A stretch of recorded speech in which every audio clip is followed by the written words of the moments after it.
বাড়িতে এক্সট্রা আটা রুটি থাকলে যদি খেতে ইচ্ছে না করে তাহলে ঝটপট বানিয়ে নেওয়া যায় দারুণ স্বাদের এই ক্রিস্পি মুচমুচে মুখরোচক রেসিপিটি। নমস্কার বন্ধুরা, কিচেন ম্যাজিক খাজানা চ্যানেলের আরও একটি নতুন পর্বে আপনাদের সবাইকে স্বাগত। আজ শেয়ার করব মাত্র একটা আটার রুটি দিয়ে দারুণ স্বাদের ক্রিস্পি মুচমুচে নিরামিষ পকোড়া। একবার এই পকোড়াটা বাড়িতে বানিয়ে কাউকে খাওয়ালে কিন্তু সে বুঝতেই পারবে না যে এটা আটার রুটি দিয়ে বানানো। খেতে এতটাই ভালো হয়, ভীষণই সহজ আর তার সাথে খেতেও ভীষণ ভালো হয়। তাহলে আসুন ঝটপটে রেসিপিটি দেখে নেওয়া যাক। সবার প্রথমে এখানে একটা আটার রুটি নিয়ে নিয়েছি। এটা কিন্তু আমার টাটকা রুটি নয়, প্রথমেই বলেছি বাসি রুটি। এই রুটিটা আমি প্রথমে কাঁচির সাহায্যে পিস পিস করে পাতলা করে কেটে নেব। আর আমি পকোড়ার জন্য এখানে একটা আটার রুটি নিয়েছি, আপনারা চাইলে কিন্তু দুটো কিংবা তিনটে আটার রুটিও নিতে পারেন। আর যেহেতু আমি একজনের মতন পকোড়া বানাবো তো সেই কারণে একটা আটার রুটি ব্যবহার করেছি।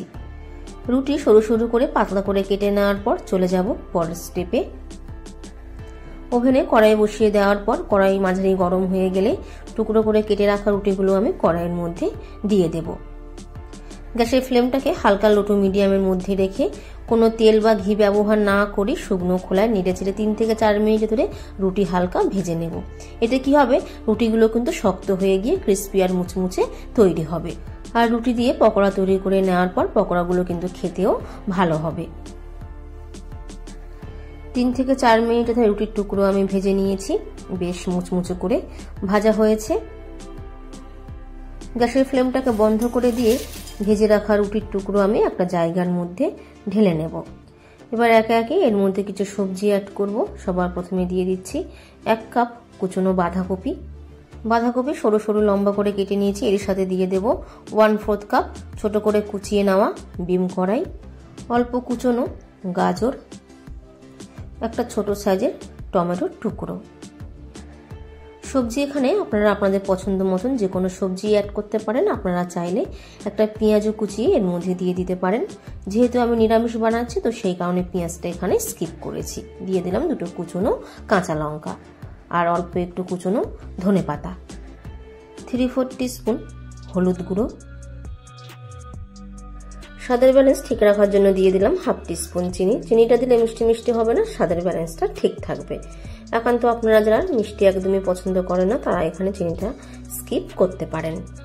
1/2 টিস্পুন জোয়ান।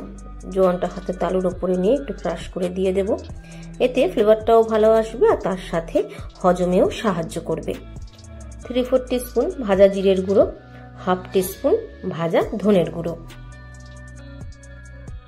স্বাদ অনুযায়ী লবণ। লবণ আপনারা আপনাদের টেস্ট অনুযায়ী অ্যাড করবেন। এবার চামচের সাহায্যে সব মশলা সবজি আর রুটির মিক্সচারের সাথে খুব ভালো করে মিশিয়ে নেব।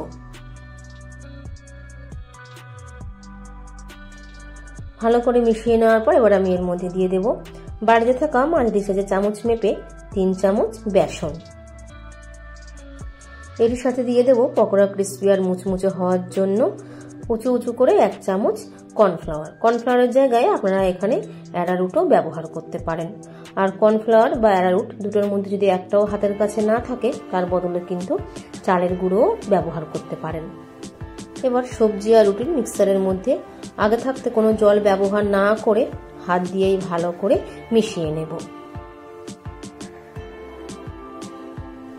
ভালো করে মিশিয়ে নেওয়ার পর এবার অল্প অল্প করে জল অ্যাড করে পকোড়ার মিক্সচার রেডি করে নেব।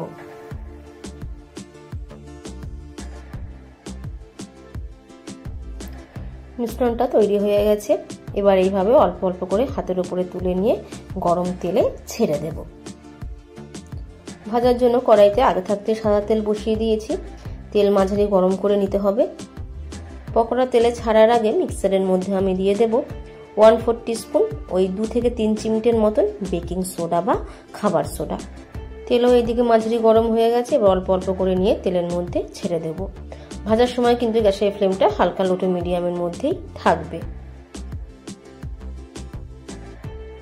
গ্যাসের ফ্লেমটাকে হালকা লো টু মিডিয়ামের মধ্যে রেখে নেড়ে চেড়ে 4 থেকে 5 মিনিট ধরে পকোড়া হালকা ব্রাউন কালার করে ভেজে নেব। প্রথম ব্যাচের পকোড়াগুলো ভেজে নেওয়া হয়ে গেছে। ছান্তার সাহায্যে তুলে নিয়ে ভালো করে তেল ঝরিয়ে অন্য একটা জায়গার মধ্যে তুলে নেব। আর একইভাবে দ্বিতীয় ব্যাচের পকোড়াগুলো আমি ভেজে নেব। দারুণ কিন্তু খেতে হয়, একদম ইউনিক একটা রেসিপি। তাই অনুরোধ রইল রেসিপিটা বাড়িতে অবশ্যই ট্রাই করবেন আর কমেন্ট বক্সে জানাতে ভুলবেন না কেমন হয়েছে। দ্বিতীয় ব্যাচের পকোড়াগুলো আমার ভেজে নেওয়া হয়ে গেছে, এগুলো এবার তুলে নিচ্ছি। আওয়াজ শুনে বোঝা যাচ্ছে কতটা ক্রিস্পি হয়েছে। তৈরি হয়ে গেছে সম্পূর্ণ নিরামিষভাবে বানিয়ে নেওয়া রুটি ভেজ পকোড়া। সন্ধেবেলায় গরম গরম নিরামিষ টমেটো সস আর তার সাথে একটু শসা সহযোগে পরিবেশন করব। যে কোনো নিরামিষ দিনে সন্ধ্যের স্ন্যাক্স হিসেবে এটা ট্রাই করতে পারেন। যদি আমার রান্নার রেসিপি আপনাদের ভালো লাগে তাহলে ভিডিওটিতে একটি লাইক দেওয়ার অনুরোধ রইল। আর চ্যানেলে যদি নতুন বন্ধু হয়ে থাকেন চ্যানেলটি সাবস্ক্রাইব করে নেওয়ার অনুরোধ রইল। তার সাথে পাশে থাকা বেল আইকনটা অবশ্যই প্রেস করে দেবেন, যাতে আমি যখনই কোনো নতুন রেসিপি আপনাদের সাথে শেয়ার করি নোটিফিকেশন আপনাদের কাছে পৌঁছে যায়।